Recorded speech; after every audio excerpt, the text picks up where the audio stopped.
How rich people avoid paying taxes. Today, we're uncovering the secrets of how the ultra-rich legally pay way less tax than most people, sometimes paying next to nothing.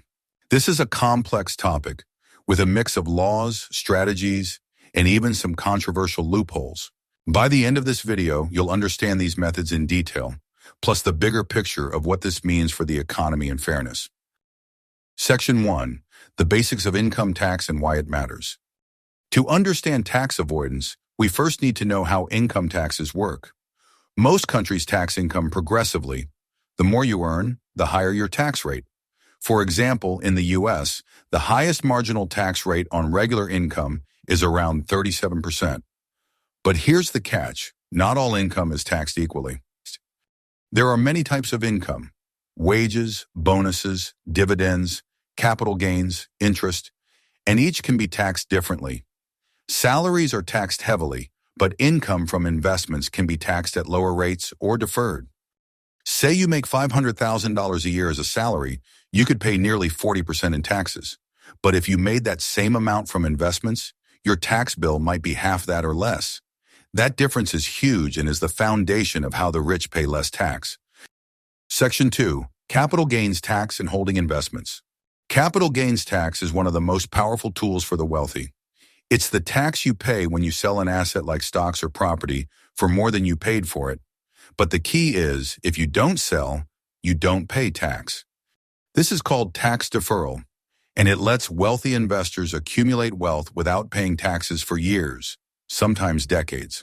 Take Jeff Bezos, for instance. Much of his wealth is tied up in Amazon stock. He hasn't sold most of it, so he doesn't pay capital gains taxes on that paper wealth. Only when he sells shares does he owe taxes, and by then, he's likely using other strategies to reduce that bill. Also, capital gains are taxed at lower rates, about 15–20% in many places, compared to regular income tax. This is why many rich people prefer dividends, capital gains, or business profits over salaries. Section 3. Borrowing against assets. Here's another clever trick: borrowing against your assets instead of selling them. Why? Because loans aren't considered taxable income. Imagine you own $20 million in stocks. Instead of selling and paying capital gains tax on the profit, you take out a loan using your stocks as collateral. You get cash without triggering a taxable event. That cash can be used for anything: buying another property, investing, or just living luxuriously. Meanwhile, your investments keep growing tax-free. Of course, there are risks. If your assets drop in value, you might have to pay back loans quickly. But with smart financial advisors, this is managed carefully.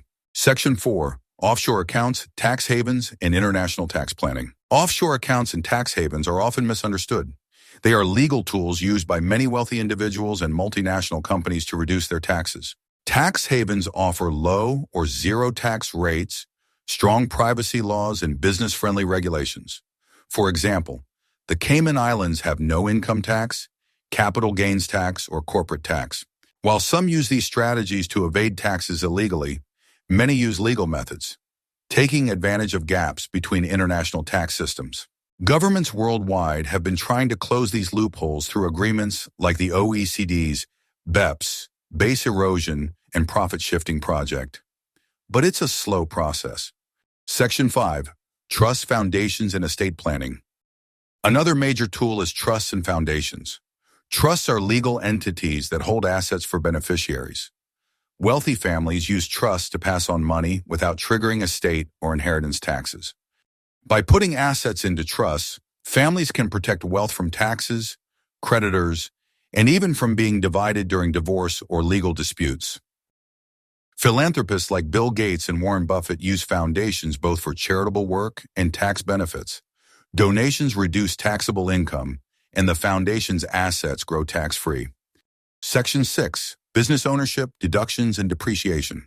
Many wealthy individuals own multiple businesses or are partners in firms.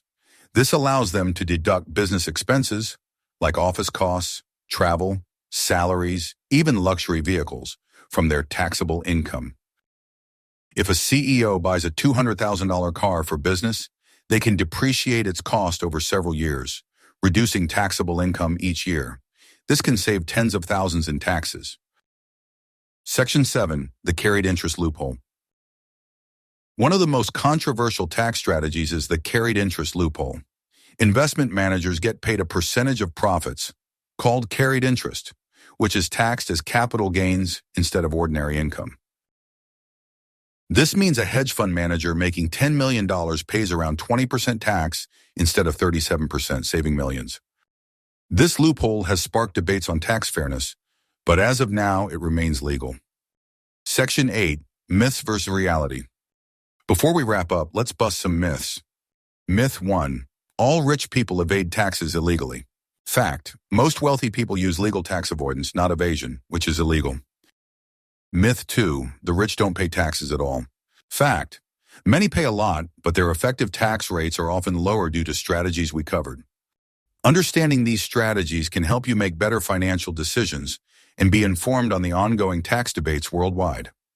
If you enjoyed this video, please like, subscribe, and share your thoughts in the comments. What do you think about these tax strategies? Fair or unfair?